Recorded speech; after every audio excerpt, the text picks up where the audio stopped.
I'm Scott Cason. And I'm David Farrow, and you're listening to The Charleston Times. Hi, Scott. Welcome from Florida. Well, you lucky. No, I wish I could say it was sunny Florida. Well, you know, it's nice here, too. And warm. But I wish I could say it was it's warm. always nice to be in Florida, a state that doesn't have an income tax. Well, that's right. Not that I'm doing anything about it, but after all, I'm going to see those Red Sox tonight, so I'm very excited about that. Oh, yeah. Scott, what do you think of this whole Woodward thing? Well, I think it's pretty interesting. I tell you, we all know that certain presidents probably, at least they would comment on, what they did like about the press. We knew this was a thing about, Nixon used to try to bully around the press.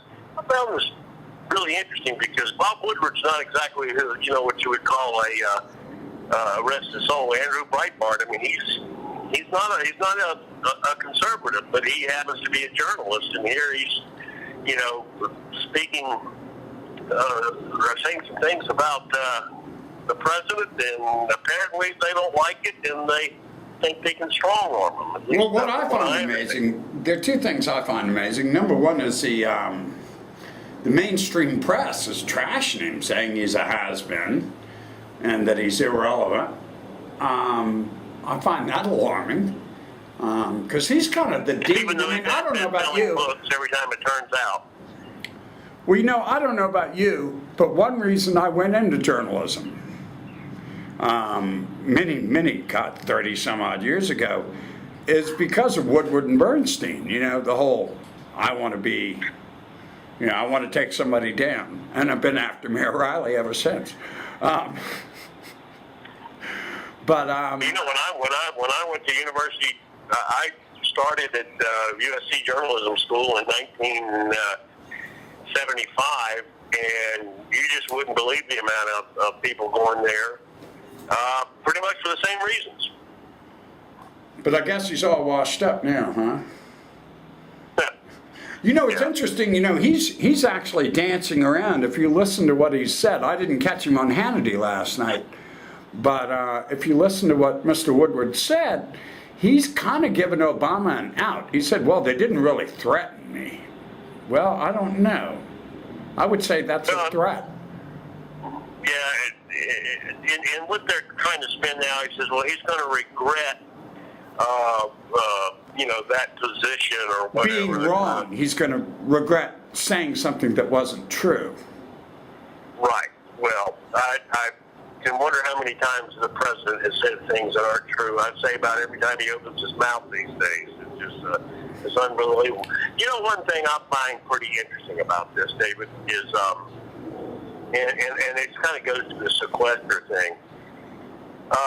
Every president, even here we are, our constitutional, conservative, libertarian, whatever we can call ourselves or whatever. Even our heroes or our icons, even Ronald Reagan, we remember him having to deal with Tip O'Neill. He at least, he had to sit down and he had to work things out for the betterment of the country. I mean, he got a lot of his stuff put through, but he had to do things at times that, that. What, like raise taxes in 1986? Yeah. And the same with Clinton. I mean, we know the 96. But this president, I've never seen anybody who just decides that he's going to go on campaign mode and trash the other side and almost create this adversarial relationship. I know it's Zelensky like. Instead of actually sitting down and lead. Where is this guy led? He's constantly on campaign trail, bad-mouthing. I have a strong belief he doesn't want to fix anything. He wants to constantly have an adversary so he can just, pull in people to his side. Well, actually, what he's doing, he's following basically both Zelensky and Cloward and Piven. And for those of you who don't know what I'm talking about, look that up, Google it, because it's real. You start talking about this stuff, people say, well, that's crazy talk. No, it's really not. it almost looks like he wants to collapse the system, and that terrifies me. Yeah. I can't. Because they gave him his tax increase, and Right. now he wants to go even further. He's not even wanting to touch the most dangerous part that's affecting this budget, and of course that's entitlements. And it's not that hard. They've even, from what I understand, David, didn't the Senate pass a bill that gives him more leeway? No, they did not pass it. Thank you, Jesus. Yeah, No. move some of the money around. It wouldn't cut certain vital things. But They tried to, but no, it didn't pass. Thank you, God. Because do you really want to give... He threatened to veto it even if it did pass, because he doesn't want to have responsibility for it. Well, I think that's true, but on the other side of things, we don't want something like that to pass, because not even this president, but any president. That is not the president's job. The budget is not the president's job. It's Congress's job. That's true. That's true. I mean, what is it? I think it was on this particular sequester, issue about whether to give the president power to say, okay, to move things around. But even at that,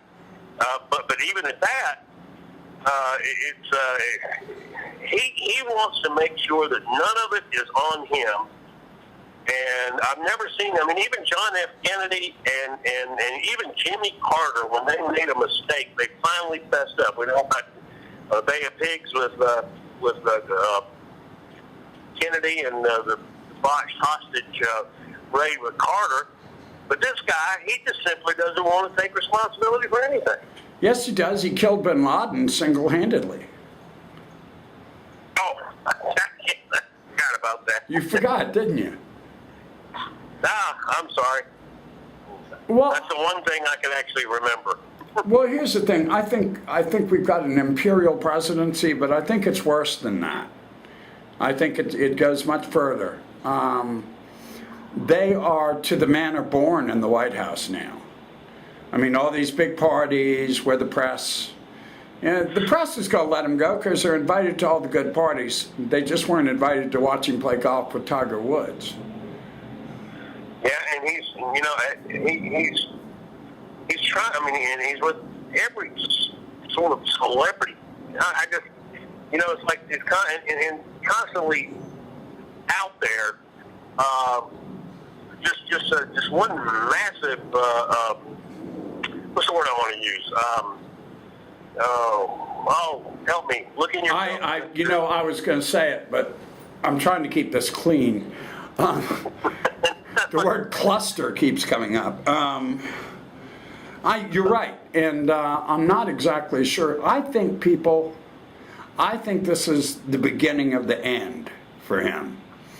I think he's starting to overreach a little bit, and I think the media is starting to say, well, now, wait a minute. Not all of them. It may take a year or so.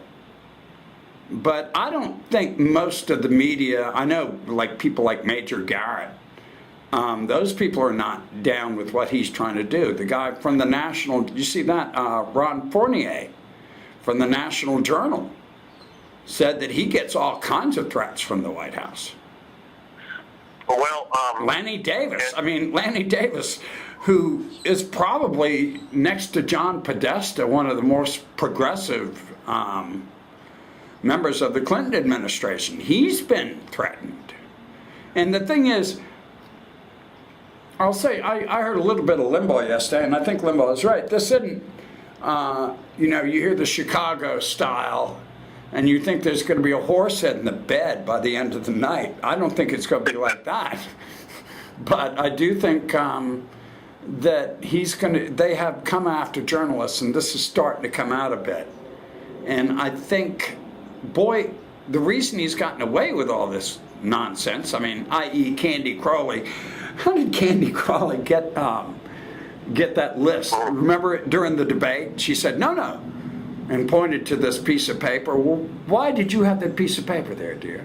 I think the press is going to start turning on him. And when they do, look out. Well, one of the things that, let's face this. I mean, and we know it. This guy's never had any real type of job. His entire background is Chicago politics. He was in that Chicago scene. We know how that is. He gets to the president's office. He rams through, $800 billion, $787 billion of a stimulus that didn't do anything. We got Obamacare. There wasn't any negotiating. He didn't do anything. He was just lucky that he had a Democratic Congress here. And now he's got a second term where he doesn't have to worry about re-election. And now I think his lack of experience, not to mention his narcissism, that was the word I was going to use, his pure ideological bent. He's just taking it all in stride right now. And I agree with you. I do think, because there's already been some articles, I believe, in the Washington Post and New York Times. Washington Post, yesterday, yeah. Yeah, about his overbearing. And here's my problem, though, David. You're talking about the media. How about the American people? I mean, people still seem to think, and they may seem to think after all this, that he is the guy doing the right thing. Well, I know, and they do, because, yeah, they do. Except I like Maxine Waters, who's one of my favorite Congress people. Well, she's a genius. Yeah, well, if the sequester comes through, we're going to lose 170 million jobs. Well, considering there are only 300 million people in the country, we're in for some tough times. Yeah. The fact that individuals keep reelecting her is just an absolute amazing to me, but, It's called gerrymandering. Yes. Something we know well. Well, I don't know, Scott. It'll be interesting to watch this. It'll be interesting to see if it's like a 2-day story or a 1-week story and it all just fades away, or it gains legs. What do you think? Well, one thing that and this is what, Gary, this shows you where the mainstream media is in this country. They are so protective. I mean, of Obama, it's just almost ridiculous. I mean, it's a laughing stock.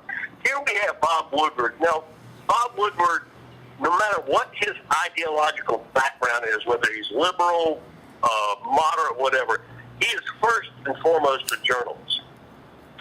And if he sees something that he doesn't think is right, and I think this goes all the way back to his training and what he did. Bernstein seems a lot more, out there to the left. But Bob Woodward, I think, is first and foremost a journalist. And if he sees something that he thinks is not right or does not gel correctly, he's going to say it. And this is what journalism should be about, no matter what your ideology is. But nowadays, with CNN, NBC, well, certainly NBC, ABC, and CBS, that's not the case. They're we can see with all the lack of coverage that they've done. But here we see with Bob Woodward, here's somebody who's actually first and foremost a journalist. And look what's happening to him. Absolutely. No, I know. So we'll see. We'll see how this pans out. Well, Scott, thanks a lot. Well, I hope it keeps going. I hope it keeps going, in the sense that, and I don't think he'll back down, but certainly other journalists. I mean, I have to give even Chuck Todd some credit from NBC, which is kind of unusual. But some of them are also speaking out a little bit about the president. So maybe after this, it may win over some converts, like you said, in the mainstream media, and we can, we'll see what happens. Well, as long as he doesn't get a third term. Yeah, well, then I think we're going to have Joyceland New Morales. I think we're going to have some serious uprisings here in this country if that has. Yeah, I think you're right. Well, we'll have to see how it plays. Yeah.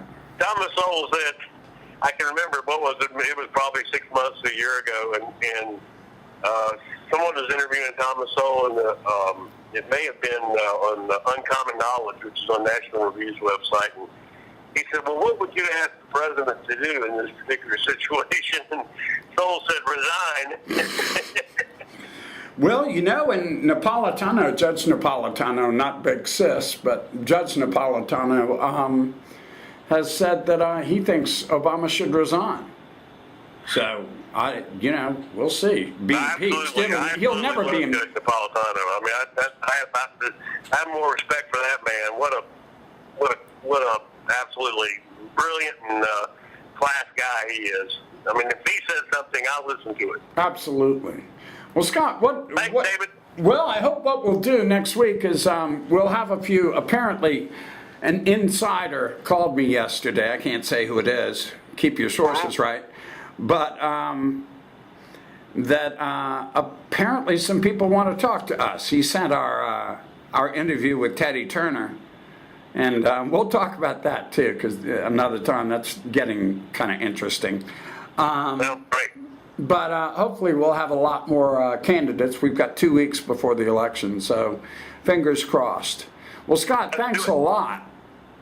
Thanks a lot, David. I always enjoy it. Okay. I'm David Farrow. All right. I'm Scott Cason. And you're listening to the Charleston Times. And we're darn glad of it.